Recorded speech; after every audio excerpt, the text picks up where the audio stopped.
My guest tonight is James Corbett of the Corbett Report. He returns to the show tonight. How are you doing, James? I'm doing excellent. Thank you for having me on again. Well, thanks for returning. Listen, you've done a number of podcasts and roundtable discussions regarding the Denny Hastert affair with Sybil Evans and a few other guests. Denny Hastert, he was charged last spring with structuring cash withdrawals totaling about $1.7 million. And I guess he was charged that he did it in a manner intended to avoid detection by banking officials, and then giving those funds to a person who's identified as a victim, I guess, of sexual abuse with Denny Hastert. But that wasn't really the charge. He's charged with structuring, making these illegal withdrawals. He has since pled guilty to those charges and is due to be sentenced, I guess, next year, early, sometime in January. But that's not all that's the case involves. What's going on here? Well, yes, let's start with what actually he was charged with and how that came about. So for a number of years now, he has been making withdrawals to the purpose of providing $3.5 million in blackmail hush money to someone who was identified by the FBI in their investigation only as Individual A. And that's the name that shows up in the indictment. Individual A has not been named or identified in the media anywhere. So this mysterious individual has been blackmailing Dennis Hastert for a number of years, and so Hastert was withdrawing money from his account for the purpose of paying that off. Initially, he was withdrawing $50,000 at a time until the FBI showed up at his door, because if you do withdraw as much as $10,000 or more at a single time, that does get reported by your bank, and this was seen as unusual activity. So he was actually interviewed about this. And at the time, they asked him something like, what are you using this money for? Are you storing it for financial collapse or something like that? And he said, yes, that's it. I'm worried about financial collapse, so I'm storing money in the house. And they went away. And so he, from that point on, began structuring his withdrawals and keeping them under $10,000 to avoid the reporting rules. And that is really ultimately what these charges are about and what he pled guilty to, which was using these structured withdrawals to try to avoid the detection of the $10,000 limit. So that's ultimately what this was about. And it was only in the media reporting of the case that the allegations that this had to do with sexual abuse was brought out and talked about. And this goes back to his time teaching at a high school in Yorkville, Illinois, back in the late 1960s, where he was teaching history and coaching wrestling at a high school. And there are allegations that he was a serial sexual abuser of minors at that high school. And only one victim has come out by name, and in fact, it wasn't the victim themselves that came out. It was the victim's sister. And the name of this person off the top of my head, I do not remember the name. But the person was someone that he had coached in high school by the name of Burge. Burge was the family name. And in 1979, this young man told his sister about the sexual abuse that he had suffered at the hands of Dennis Hastert in around 1969, 1970, 1971, that time frame. Interestingly enough, that man ultimately went on to die of AIDS in 1995, and Hastert actually came to show up at the viewing, which obviously angered his sister. And she claims that she actually confronted him about this at the time. She said, I was just there trying to bite my tongue, thinking that blood was coming out because I was just... So after he had gone through the line, I followed him into the parking lot of the funeral home. I said, I want to know why you did that, what you did to my brother. And he just stood there and stared at me. He didn't say, what are you talking about, or what, I don't know what you're talking about. He just stood there and stared at me. Then I continued to say, I want you to know your secret didn't die in there with my brother. And I want you to remember that I'm out here and that I know. And again, he just stood there and did not say a word. So this was the on-the-record testimony of Burge, who attempted to break this scandal a decade ago, but there was no real media coverage of this at the time, and that was when Hastert was actually the sitting Speaker of the House. So that is about as far as the mainstream narrative of the Hastert scandal goes. So just so everyone's on the same page, Hastert, of course, was the Speaker of the House from, I believe, 1998 until 2006, 2007, that time frame. 1999 to 2007. And in that time frame, he, of course, was one of the highest-ranking officials in the U.S. government, just a couple of heartbeats away from the presidency, as it were, and oversaw and presided over many important bills and the passage of much important legislation. Now, his career is somewhat interesting if you take a look at some of the highlights of it. After leaving high school as the wrestling coach, he was standing for election at the state house primary in Illinois and came in third place, but ultimately ended up winning because the winner died, and the Republicans chose him, the third place contestant, to replace the winner, and he ended up winning the general election. So he got into the state legislature, and then eventually he made his way into the ranks of the Congress by another interesting death. In 1986, he was nominated to replace a Republican congressman who was battling cancer, and he won the close election that resulted. So he got his foot in the door a couple of times and then rocketed to the very top position. And how did he rocket to the very top position? Well, that plays into the whole scandal and what's really behind this. And this information goes to a series of startling podcasts that Sibel Edmonds has been releasing over the past several months at her website, boilingfrogspost.com. I'm going to assume that your listeners know about Sibel Edmonds, but if not, she was an FBI translator working in the Washington field office in the wake of 9/11 for several months from 2001 to 2002, and she was working on active investigations that stretched back from 1996 all the way up to 2002 that involved agents in different offices in counterterrorism in various offices around the country.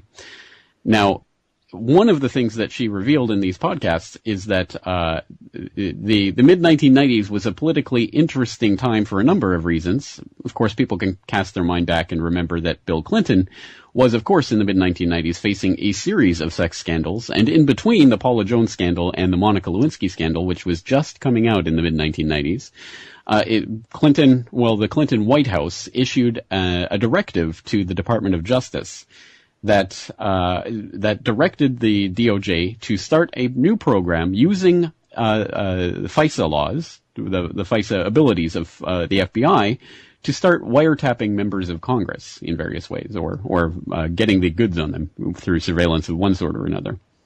Now, this program was the actual name of the program, or what the directive actually said about this, is not known. But the agents who were working on this called it COINTELPRO 2, according to Edmonds. So they had this sort of secret program that was going on in the mid-1990s, late 1990s, to try to dig up dirt ostensibly on Republican congressmen for the purposes of blackmailing them to stop them from trying to impeach President Clinton. As a result of the Lewinsky scandal. And part of this deal was that they were going to release any of the dirt on any of the congressmen who dared to step forward and try to bring up the information on Clinton. Now, this was actually extremely effective because in that time period, people might remember in the run-up to the impeachment, there were a series of pretty startling announcements of basically people announcing infidelities, stepping down from their positions. You had people like Henry Hyde, Helen Chenoweth, and Dan Burton all admitting to adulterous affairs in the months leading up to that impeachment, with Dan Burton actually admitting to fathering a child out of wedlock. Pretty startling revelation there. Perhaps the biggest name to fall in that was the Speaker of the House at the time, Bob Livingston, who actually resigned on the day that they began deliberations for the impeachment because of an explosive expose that had come out via Larry Flynt, that he had also engaged in adulterous relationships. And Larry Flynt was claiming at the time that he had an audio tape of Bob Livingston engaged in raunchy phone sex that he could reveal to the world. So Livingston stepped down, resigned that day, and Hastert was the one who ultimately ended up replacing him. Now, obviously, the tactic here was not successful ultimately in stopping Congress from impeaching President Clinton, who of course was impeached, but it was a rather lame impeachment. In fact, if anything, it really only served to bolster Clinton's popularity in the general public after he survived that, and his reputation really only grew from that point. So it was a pretty politically ineffective thing. But the point is that a lot of dirt was collected and released on a lot of congressmen, and according to Edmonds, the raunchy phone sex tape that was collected on Speaker Livingston was from this COINTELPRO 2 program that the FBI was running as part of this DOJ mandate from the White House. Now, fast forward a few years, and you start to have the problem of this ongoing investigation of various Congress members that's collecting all of this information. But, of course, when you're collecting on compromising information on certain congressmen and women, you're going to start collecting information, even if only by proxy, on a number of other criminal individuals involved in government, including some on the Democrats' quote-unquote own team. So you started to get a large amount of information being collected on a large amount of people, including some very serious information that pointed to some extremely serious crimes of drug running, money laundering, bribery, and unfortunately, child rape as well. And this information was being collected by agents in the FBI who were increasingly incensed, specifically in the counterintelligence unit where this directive was being run through. They were getting increasingly incensed that this information, all of this evidence that they were collecting of actual wiretaps and surveillance that they were conducting on these people, was not being used for prosecution as they were told it was going to be used. Yeah, and really nothing was happening about this. So, you basically have FBI agents that are forced to listen to and observe children being raped. Unfortunately so. And this took place not only in the United States, but also outside of the United States. Okay. And that information, of course, collected by the Central Intelligence Agency, which people often forget the human aspect of this. Unfortunately so, yes. Basically, so there are, of course, the implication here is not that the FBI is some monolithic organization that's helping to cover up child abuse as a totality. There are agents on the ground who genuinely do care about these things and genuinely are incensed by the information they're collecting. Mm-hmm. But they were told for years that we're collecting this information for part of a prosecution. But in 2001, 2002, the entire program was shut down on the basis of the fact that this information, this surveillance information, was being collected in defiance of FISA laws and regulations, and thus it could not be prosecuted. The idea here is the principle of the fruit of the poison tree. If the evidence itself is collected in illegal ways, then it can't be used for prosecution. So basically, all of this information that the agents had been collecting over these years was just swept under the rug.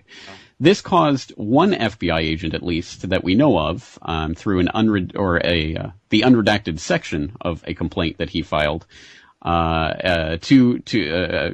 specifically Gilbert Graham, who was a special agent in the Washington field office, complained about this and was talking about violations of FISA that were in conducting electronic surveillance as a subterfuge to acquire evidence of criminal activity. This is in the unclassified version of his complaint, which is available online and which I linked in my own video on this subject, so people can go and read it. But yes, so you started to have FBI agents coming out and questioning this and saying what's going on and threatening to retire or quit over these the shutdown of this investigation. Now, according to Russell Tice, who of course was an NSA whistleblower who has made some pretty startling accusations in the last couple of years that have gone almost completely unnoticed by the mainstream media. Basically, the NSA took up where the FBI left off, and Russ Tice talked about on my program as well as on Boiling Frogs Post podcast, he talked about how he actually handled the wiretap orders for a number of high-ranking congressmen, military personnel, lawyers, judges, basically a lot of important people in Washington, including, actually, interestingly, a little-known state senator by the name of Barack Obama, who was, at the time, in 2004, not exactly a nationally known figure, but anyway, he was part of the people that the NSA was specifically wiretapping through their through their satellite surveillance capabilities. So basically, after 9/11, the entire program shifted from the FBI and their COINTELPRO 2 program into the NSA, which, of course, was becoming the behemoth that we now know that it is. So this is the sort of background and context under which Dennis Hastert rose to power as the Speaker of the House. Again, someone who had serially been placed into not just the State House in the Illinois, but in Congress as well, because of the suspiciously timely deaths of some of his political opponents. And now this man who has this, this shady past that we now know of with regards at least to his high school sexual activities is rocketing up to pretty much the top of the political ladder. So we have to understand that there was information being collected on a number of people, including, again, according to the FBI sources, including Hastert. Now, Hastert has been identified before in a couple of different cases over the years with regards to this. Not only, as I talked about before, the accusations by Burge that her brother had been abused by Hastert, but also, in 2006, of course, there was the Mark Foley scandal with the pages in Congress who were being abused, and Hastert was accused of covering up that case at the time. That he had been informed of those activities, but had basically allowed them to go on. So that accusation was floating around at the time, and again, it was Larry Flynt was sponsoring a number of investigations into this activity. And one of those included Wayne Madsen, who people might know from the Wayne Madsen Report, who did his own investigation, traveling to a number of countries, and through his own sources managed to piece together a child prostitution ring, really, that was being run through not the State Department as an organization, but through various embassies in countries in Southeast Asia, including in Thailand and Vietnam, as well as in the Northern Marianas, which was a U.S. district that became infamous during the Foley scandal as a place where child prostitution was rife, and that was overseen by Mark Foley, who at the time was chairing the I can't remember which particular committee, but I think it was Missing and Exploited Children. Yes, Missing and Exploited Children, exactly. So that came under the purview of Mark Foley, who, of course, we now know was also exploiting children, to say the very least. So again, this entire web leads back to Hastert, who was one of the individuals that was implicated specifically, for example, in that Wayne Madsen report from 2006. And we also have this from other angles. In 2005, Vanity Fair did an in-depth report on the accusations that Sibel Edmonds was making at that time, that Hastert was being bribed by various foreign agents. And they did a really thorough report that talked to various FBI sources, as well as sources in the State Department, court documents, all sorts of different records that they marshaled to at least raise the issue of Hastert and his what kind of practices he was involved in as Speaker of the House, including the accusation that got a little bit of traction and was at least featured on Democracy Now! At the time, that he had accepted bribes in order to scuttle the congressional resolution against Turkey and the Armenian genocide. At the time, the only response that was forthcoming was from a Hastert Speaker representative who said, that's ridiculous. Of course, Mr. Hastert has no connection whatsoever to Turkey, which is interesting because immediately upon resigning his position or stepping down as Speaker and leaving the House, he ended up registering as a foreign lobby for what country? Yes, Turkey. So, again, immediately shown to be a lie. So these are the types of accusations that are going around, that basically Hastert was involved in a criminal operation that included child sex trafficking and child rape, but also money laundering, drug running, bribery, these types of activities that the FBI and the NSA presumably did have actual evidence on, but was being used for political blackmail purposes rather than prosecution, which is why this particular case about Individual A and the structured withdrawals is interesting insofar as it seems that someone at some lower level of the ladder actually started to stumble onto a much bigger story and the damage control teams went into overdrive to make sure that none of the real accusations came to light. And this was even noted in the media at the time, that noted that the indictment itself was unusually circumspect with regards to what it would say or would not say about this case. Usually an indictment will sort of make more of the investigation and what it actually knows known as, the indictment to start the court proceedings. But this one seemed like there had already been wrangling going on behind the scenes even before the indictment was released. So that, for example, we know that individual A is apparently, or was apparently, blackmailing Dennis Hastert to the tunes of millions of dollars. But not only do we not see any sort of, prosecution of this individual who, blackmail is actually a crime, so one would assume the FBI would be going after this person. But not only that, but the person isn't even identified, and none of the details of this blackmail or what it was about it has been released. So that's on its face, that itself is extremely unusual. But then, of course, you get ultimately the judge in the case who has multiple connections to Hastert, not only having donated to his political campaigns, but having a son that having worked in an office that his son had worked in, and other connections like that, which of course made it a conflict of interest, such a glowing and glaring one that the judge himself asked the prosecutors and the defendants, should I recuse myself from this case?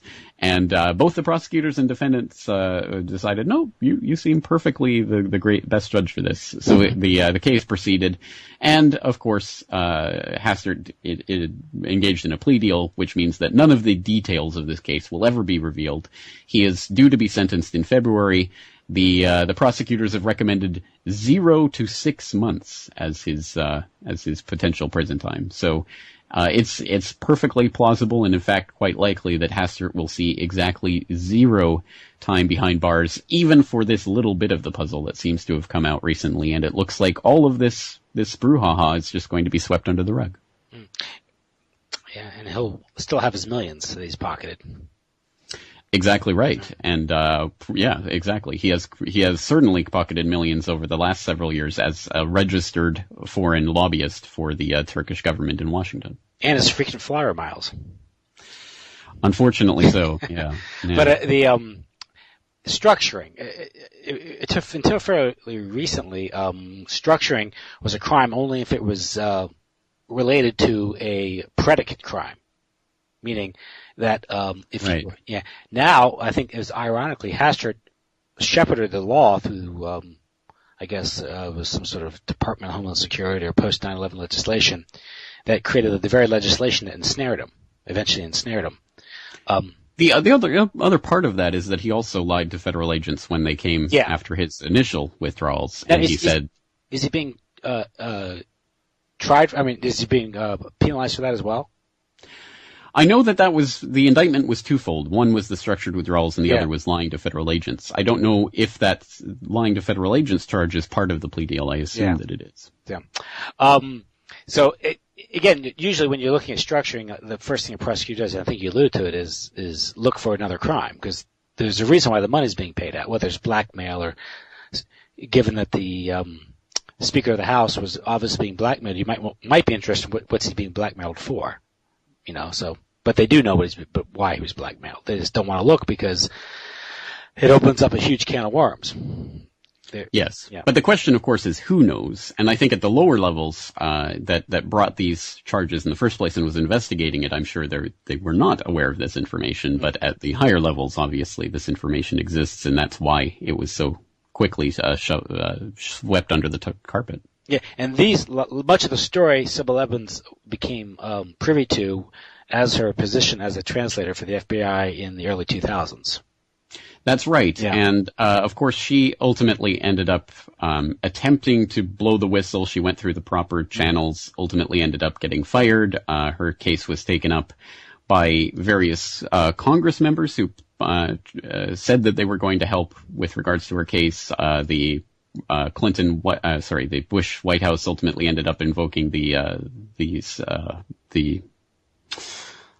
name of the state secrets privilege. Yeah. Yes, the state secrets privilege in her case. Not once, I believe twice, which ultimately led to the absurd position of basically everything of relevance to her entire life becoming officially classified material, to the point where she couldn't legally say where she was born or what languages she spoke or anything else that pertained whatsoever to her work with the FBI. Again, an absurd state of affairs that at one point I remember her saying that she didn't know if she was pulled over by a police officer who wanted to see her license, if that would actually be a violation of the state secrets privilege. I mean, just an absurd state of affairs that led to her being dubbed by the ACLU, I believe back in 2004, the most gagged woman, or the most gagged person in the history of the United States. And this, I mean, so the fight ultimately went to the Supreme Court. There was the court battle going on. And, of course, long story short, nothing ultimately came of this. She ultimately got her case squashed and had to ultimately resort to starting her own website and self-publishing her own book, because of course the FBI wouldn't grant her clearance. And they're obligated actually to grant or deny clearance on anything that an FBI agent writes within, I can't remember what the time frame is. I believe it's 1 month or something of it being submitted to the FBI for clearance. The FBI wouldn't even acknowledge that she had sent them anything, and after I think a year or two, and after all of these publishers would turn her down because, well, it hasn't been cleared by the FBI, she ultimately self-published her own account, which is called Classified Woman, and people can find that book at classifiedwoman.com talking about her case. But the real part of the case that I think is relevant is that when she started to indicate that this isn't just information about those damn dirty Republicans, this also includes a lot of Democrats. I mean, it's both sides of the aisle. Suddenly all of the Democrat congressmen that had been, standing up and interested in the case suddenly dropped it like a hot potato. And Sibel ultimately went from something of a star in the sort of left-wing version of the pseudo-alternative media, the Democracy Nows and what have you, to being persona non grata, who will not be featured on any of those outlets anymore, because she doesn't just talk about one side of the aisle being sleazebags. It's definitely both sides. And that's ultimately the same problem, I guess, that the FBI encountered when they started digging up information on both sides of the aisle with regards to the COINTELPRO 2 operation. Mm-hmm. State secrets, that's an interesting history here in the United States, because contrary to what exists like in England, where they have the Official Secrets Act, I think it's called. In the United States, it's not law. It's judicial precedent or decision that was made on a court case. A family was suing, I think, the United States Air Force regarding the crash of one of its planes. And what happened was the family was claiming negligence, and the Air Force, the Department of Defense, claimed it was state secrets. They couldn't reveal information pertinent because it would reveal national security information regarding the plane itself, how it was put together, its construction, or something like that. So the court developed the state secrets doctrine. There's no law in the books. And so it's very vague, and so they just invoke national security and cover something up. Well, it came out 10, 15 years ago that in that particular case, the government was lying. They were covering up negligence. And so the very doctrine of state secrets privilege is based on lies. Yes, and people who are interested in that can see, I think it's United States v. Reynolds. That's it. Yeah, that's right. Yeah, you remember that. Yeah, U.S. versus Reynolds. The government did lie, and they continued. But basically they just invoke national security to cover up negligence or incompetence or criminal behavior. For the most part. So that's something that should be remembered when you're talking about the state secrets privilege that they constantly invoke to cover things up or purportedly to protect national security, whatever. Exactly, but it's been used, well, it was used very, very rarely up until the time of the Bush administration, and with the Sibel Edmonds case, the floodgates were opened and it was invoked quite a lot more regularly. But interestingly, one of the people that it applied to before Edmonds was the whistleblower whose name is going to escape my memory at the moment, but I did talk about him in a report I filed a few years ago, who was blowing the whistle about how the United States was basically aiding Pakistan in the creation of their nuclear weapons program, basically allowing it to go forward, and he had the state secrets privilege invoked in his case. So it is a pretty good sign when that state secrets privilege is invoked that the person that it is being invoked on is trying to tell the public about something very, very important. Mm-hmm. Yes. So what the Hastert case exposes, and yet another case where it exposes, there's something, a system that lurks just beneath the surface here, of a sort of an organized pedophilia ring that is involved in not only satisfying the perverted desires of certain political elites or officials, but in blackmail. And we've had a number of cases that have exposed this throughout the years. A similar one was the case of the so-called DC Madam, Deborah Jean Palfrey, who supposedly committed suicide after she was, convicted for racketeering. And after specifically stating in public that she would not commit suicide. Yeah, hanging herself, yeah. Well, she ran a place, I guess the operation called Pamela Martin Associates. What was interesting about that case is that she didn't get the attention of the FBI until she shut down that operation, because the FBI was using it for blackmail, or reportedly. Of course. Well, yes, but quite obviously, when she shut down, then everyone gets very interested in the case. And then when she says, well, I have the client list and I could reveal it, she ends up committing quote-unquote suicide. So. Now this wasn't pedophilia, this was the escort servicing, adults. But she had a client list supposedly of 15,000 names. ABC News says they looked at it and found no one of interest in it. I find that hard to believe.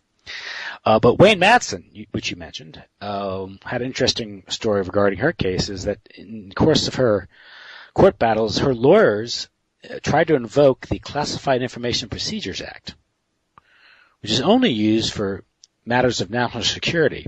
And there's some evidence to say that some of her employees were privy to information regarding 9/11 and foreknowledge. Now, it's hard to confirm that, but her suicide, her suicide is certainly curious. But that attempt to invoke that law, is very interesting, because it really had no place in that case. If it was just an escort service, so something was cooking in that story that hasn't been reported on. When Madsen reported on that, you're familiar with Henry Vincent, and he wrote a book with Nick Bryant, Confessions of a DC Madam. I know Nick Bryant. I'm not sure I know Henry Vincent. Henry Vincent, he was a mortician whose mortician services were being utilized as a call boy ring. And what happened was, a gay escort service. And this ensnared people like Donald Gregg, who was the national security advisor for George Bush and eventually the ambassador to South Korea. He also was a CIA operative, CIA agent. And he got caught because Donald Gregg was using his government credit card, to bill for the services. And GSA called Henry Vincent up saying, hey, why are these tens of thousands of dollars charged for mortician services? And he referred him to Donald Gregg. And he got a visit from a couple of thugs that I think were actually Secret Service agents, and he was threatened with imprisonment if he didn't, call off, help call off the hounds on Donald Gregg, and he ended up going to prison for a couple of years. But what's interesting that he was linked up with Craig Spence, who has connections to the Franklin scandal. Right. He ran that house in Capitol Hill that was wired for audiovisual. Right. More blackmail. And I think Craig Spence videotaped him admitting him running a call, an escort service, gay escort service, and he used that to blackmail him to try to get him to traffic with boys. And Henry Vincent said he wouldn't do that. I'm not going to do that. And that's when he got in trouble. So there's a connection there. That's one of these things where these things kind of link together. Yeah. And of course, the Franklin scandal, with Lawrence King, and the Franklin scandal with Boys Town, Lawrence King was supplying children to Craig Spence, who was then utilizing these children to service politicians and officials in Washington D.C., then videotaping them and blackmailing them. So it's a whole system here. Yes, and unfortunately this is not just an American phenomenon. It really is worldwide, as we're discovering more and more, not only with, of course, the still ongoing revelations related to the Jimmy Savile affair in Britain, and all of the surrounding information that's coming out about various high-ranking British politicians. But we've seen this before. We saw it in the Netherlands with the Demmink case. We saw it in Belgium with the Dutroux affair. Mm-hmm. It seems in a number of different political systems, it seems that child abusers continue to rise to the highest ranks of power and then cover up these types of stories. Mm-hmm. And I think there must be an underlying connection there in terms of the principle behind what's going on. Do you remember the late Ted Gunderson? I certainly do. And I remember when I first saw his videos, I was like, this guy's insane. I was like, where is he getting this? CIA, Satanism, pedophilia, what? But the more you look into it, you start to connect dots and see the how the system works, But when he did a report on the Finders cult, they were a group that were caught in Tallahassee with a bunch of boys, a bunch of kids in a van that were all dirty and, neglected. And the investigation went all the way up to D.C. because they had an office in D.C. And that investigation was shut down by the CIA for reasons of national security. Mm-hmm. And they were caught with fax machine at the time, state-of-the-art technology, fax machines, stuff like that. And they had catalogs of kids, of weird, all types of satanic, weird stuff they found in the office. But they had, basically this appears to be a service that was supplying foreign, dignitaries, officials with young children to exploit. And from that, I think we can infer from that is whether it's some sort of bribery / blackmail system that's operating with the connivance of the intelligence agencies. Yes. Yeah. And I think this is ultimately for example, what Sibel was gesturing at with regards to what she's talked about in the Hastert case, which was interestingly fictionalized a couple of years ago in a book she wrote called The Lone Gladio that I hope your listeners will be familiar with. But basically, that's a quote-unquote work of fiction in which I believe it was the chief whip of the house in the book, travels to Vietnam for one of these types of offerings. So that he's offered child sex with a couple of young girls.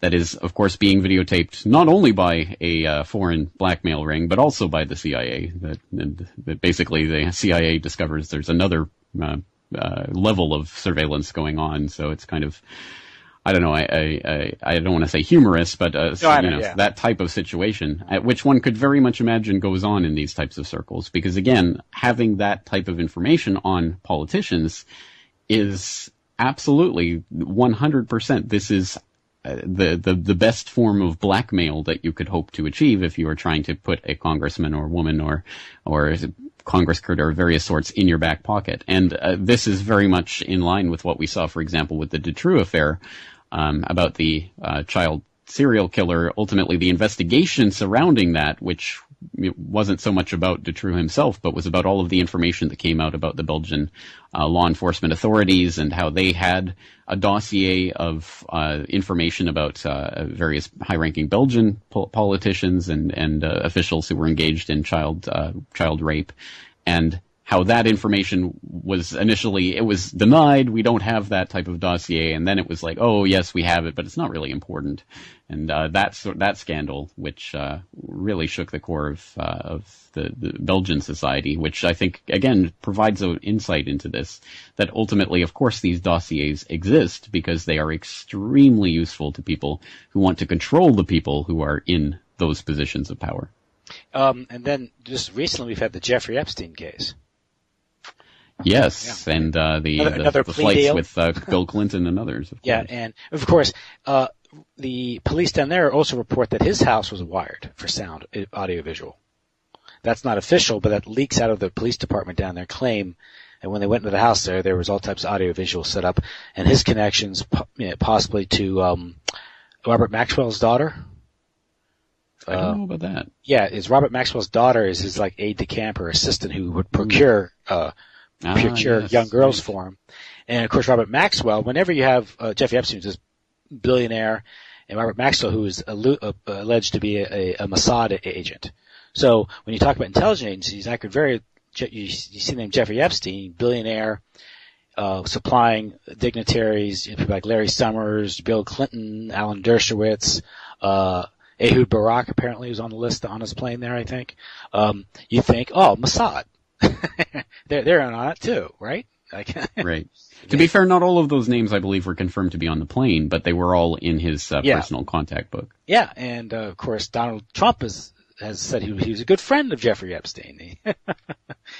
And there's a recording of him talking about Jeffrey Epstein, saying that he's a lot of fun to be around with, and he likes the women. A little young, but that's okay. I mean, geez. I mean, because no one's talking about that now. Yeah, of course. Right. But I think you had a roundtable with a couple weeks ago with Wayne Madsen, Sybil Evans, and Peter B. Collins. Peter B. Collins, yeah, Peter B. Collins. And Wayne Madsen told you about the stories. John Mark Carr, the teacher who was charged with sex abuse in California, and he skipped bail, went to Asia, became a language teacher in Thailand. Thailand, right? Okay. Then he confesses to killing JonBenet Ramsey after he's charged in Thailand with pedophilia. Okay. The CIA gets involved, gets him flown back to the United States, and then the charges are dropped because he's obviously not guilty of the JonBenet Ramsey affair. And the evidence for him that was in California went missing, the computer file. It was in lockup in the police, and the evidence went missing, and he's in the clear. Right. That type of official help. Yeah, exactly. The evidence somehow walked out of the evidence room. Never seen again. It's something else. I mean, and then there's also the Presidio case, recently with, of course that involved, Michael Aquino, and he's involved with the Phoenix program and psychological warfare with the Pentagon. He's also the head chaplain who wrote the manual for chaplains for the Pentagon. Right. Yes. No, I was listening to an interview you did that on. I can't remember with whom, but you were talking about that recently. I found that quite fascinating. Brandon Tuberville. Yeah. Yes, that's it. Mm-hmm. And guess who was over? According to John Potash, Courtney Love was one of the children at the Presidio Child Daycare Center in the 70s. Yes. And guess. It's been reported that she herself was a drug mule, a prostitute for the CIA. Unfortunately, that doesn't actually surprise me. I mean, if you told me this 10 years ago, I would have said, "Oh, come on." Yeah. But when you look into it, you realize, oh, okay, it all adds up. And to the average person, this stuff sounds, too far-fetched and crazy. Exactly. And the worst part of it is that this is so widespread and so common a phenomenon. I mean, we've just listed at least half a dozen cases that themselves were incredibly large investigations with all sorts of different characters. I mean, you need a map to find your way through these cases and who's who, and no, not that Larry King, and things like that. It becomes so overwhelming to even dip your toe into this. I did an episode of my podcast on political pedophilia where, again, all I could do was gesture to some of the many, many cases that have come out with regards to this. And I think the real question is, ultimately, why does this continue to happen? Why is this happening not just as some isolated affair? One can imagine that at some point in time, a group of child abusers get into power and protect each other. But why does this happen over and over and over and over in generation after generation, in country after country? It seems like there's something more of an underlying phenomenon going on here than simply a single group of child abusers. Which brings me to the topic. You had a interview, very interesting interview last spring with Tjeerd Andringa. Tjeerd Andringa, yes. Andringa. He's a professor in the Netherlands. That's right, at the University of Groningen. And he had a theory called kakistocracy. In the time we have remaining, which is about 16, maybe 15, 12, 13 minutes, do you want to explain that and what's the import of that theory, the explanatory power of that theory? Yes. Well, a kakistocracy is a word that means government by the least qualified or the most unprincipled people, the worst people, as it were. And that could be, I mean, there's different ways to interpret that, but I think the way that Tjeerd and I were talking about that was in the sense of evil, the rule by evil people. And the word itself dates back, at least the first known instance of its usage was 1829.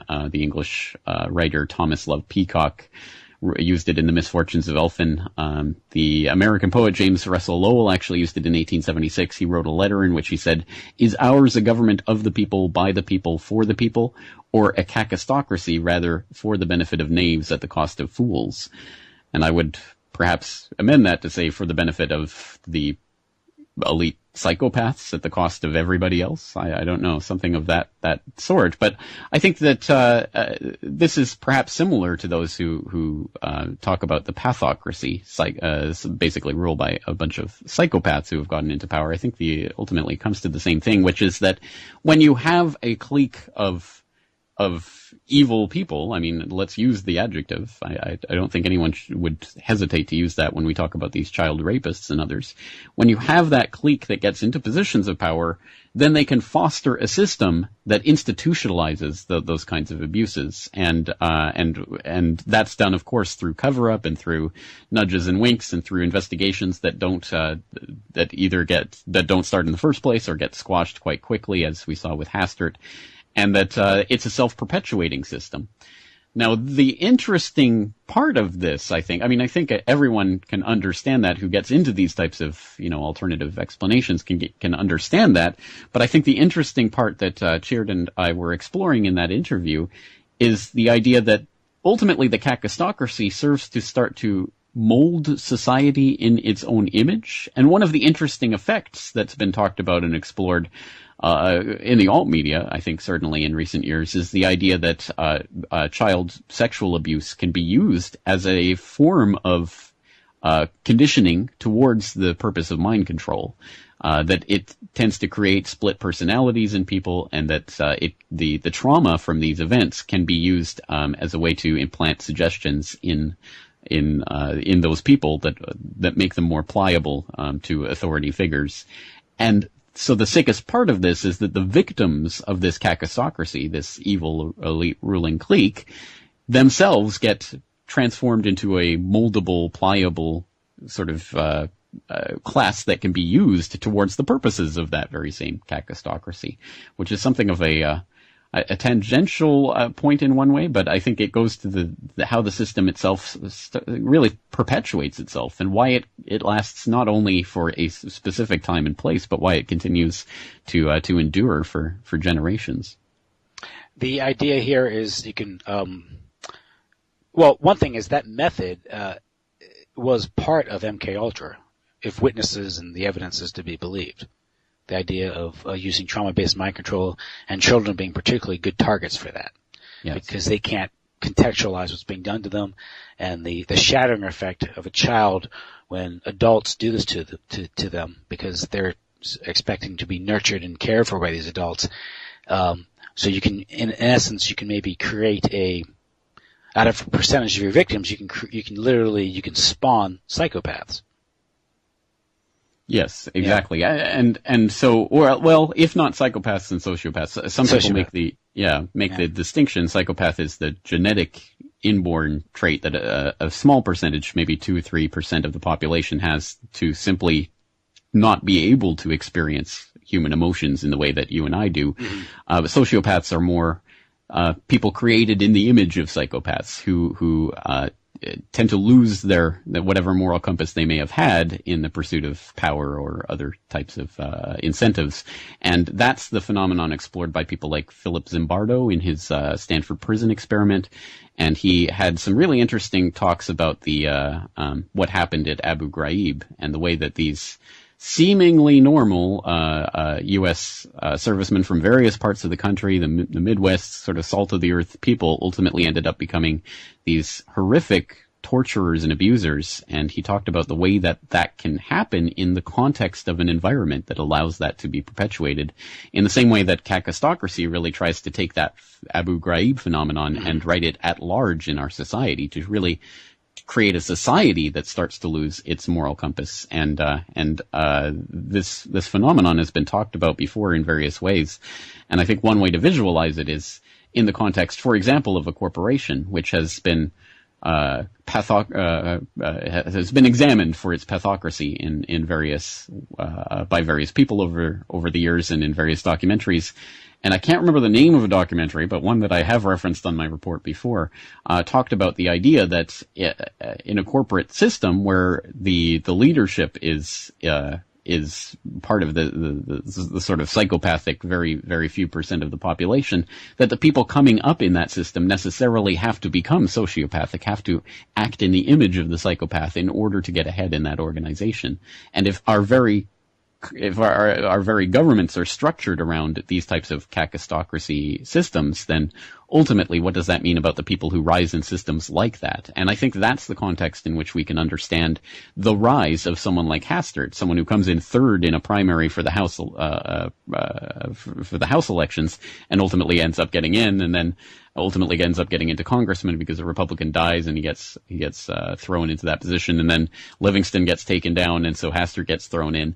One has to ask, how does someone have a charmed career like that? And I think one obvious glaring answer would be because he is so easily controlled because of the amount of dirt that exists on him. Mm-hmm. And that would explain his meteoric rise. I mean, this guy's why they'd want someone so compromised to get into power. Well, you want someone compromised. Otherwise, that's how you keep them on a short leash. I think I think it might have been The Godfather in the book, not the movie, but there's a discussion with Michael Corleone, and there's an official who's giving them trouble, and they go, well, he's honest, and he's an honest man. How do you work with a guy like that? You know, so, but, again, if you get into some of this the satanic cult angle, there's a functional quality to there because, well, the satanic angle, if you get into some of the esoteric meaning behind all this, the spiritual quality to it, is that the intelligence agencies themselves have always had sort of an occulted or secret, obviously they're secret, and so that's occulted knowledge. And that goes way back to their foundations, really, because if you think about, who was it, Aleister Crowley, who was the founder of the OTO, and his doctrine was do what thou wilt, and he was reportedly an MI6 agent. Again, unfortunately, not surprising. Not surprising. So this sort of ethic, if you want to call it that, or lack thereof, or philosophy, pervades these institutions to their very founding. It's sort of an extreme Machiavellian approach to getting what you want, meeting your, achieving your ends. Yes. Exactly. But again, with a lot of these cases, if you look at a lot of these weird satanic cults, they also are assets for the intelligence agencies because they'll do the drug running, the human trafficking. Right. Yeah. Yes. And I think you're gesturing towards something very important, which is that the intelligence agencies really are just occult orders that have, developed into what they are today, into the sort of bureaucratic institutional entities that were instituted in the United States through the National Security Act. I think that's when we started to see the formalization of the deep state, which up to that point had still functioned largely through the same people and through the same types of structures, but they were just occult structures on their face. For example, of course, Skull and Bones being famously the recruiting grounds of the CIA, and where the CIA really ultimately found most of its membership from, certainly in its early years, demonstrably so, and continuing through people like the Bush family. And I think it's in that context that we see where this idea arises, because, for example, with Skull and Bones, of course, people have talked about the initiation rituals and lying in a coffin, either engaging in masturbatory practices or revealing one's secrets to one's quote-unquote brothers under the skin, and kissing skulls, and all of these types of, just bizarre things that go on. And to think that, George H.W. Bush, George W. Bush, John Kerry, all of these upstanding, highest ranks of the political sphere, people engaged in these types of bizarre ceremonies. At first glance, people might just look at it and almost see it as something just absurd or something weird, something they couldn't compute. But I think there is a deeper significance to that of course this is the indoctrination into that very type of system where the more you reveal and the more that you are sort of exposing yourself, then the higher up you're going to get. And I think that started from these types of secret occult orders and things of that nature, and where it was institutionalized in things like the CIA, which of course, again, as an institutional bureaucratic entity as a whole, is not, I think, directly comparable to that. But of course, it's the idea of compartmentalization. And if you know the right people in the right places, in the right departments, then you can join the right clique and get into the right programs, which may or may not be known to anyone else that you're working with. And this is ultimately the structure that the secret agencies / secret societies work on. And I think that perpetuates, invades, and has ultimately completely subsumed the ostensibly open government, the real government, the front government, whatever you want to call it, which is, of course, just a puppet government for the shadow government. Mm-hmm. Secret agencies spawn from secret societies, so you wouldn't be surprised by these things. Well, James, listen, I want to thank you for coming on tonight. It was a great talk. We could, again, talk for a long time about these things, but all I can say is just read the books, read the Franklin cover-up, the Franklin Scandal, go to your website, James Corbett, thecorbettreport.com, and you have the open source investigation of political pedophilia. And so if people read the material there, listen to the podcast, some of this will make more sense to them. Yes, and let me just say that I would assume that I don't have to say this for your listeners, for the benefit of your listeners, but if there is anyone who's listening to you for the first time, I would wholeheartedly encourage them to listen to and subscribe to this podcast, because although I don't always agree with or find interesting things in your guests, I do always find interesting things in your comments, and you're clearly a very well-researched person. So thank you. I do appreciate the interviews that you do, and I hope people will listen to your podcast at greater length. Well, listen, James, good night. I'll let you get the rest of your evening, enjoy the rest of your evening, and maybe we'll talk again soon. Looking forward to it anytime. Thank you. Take care.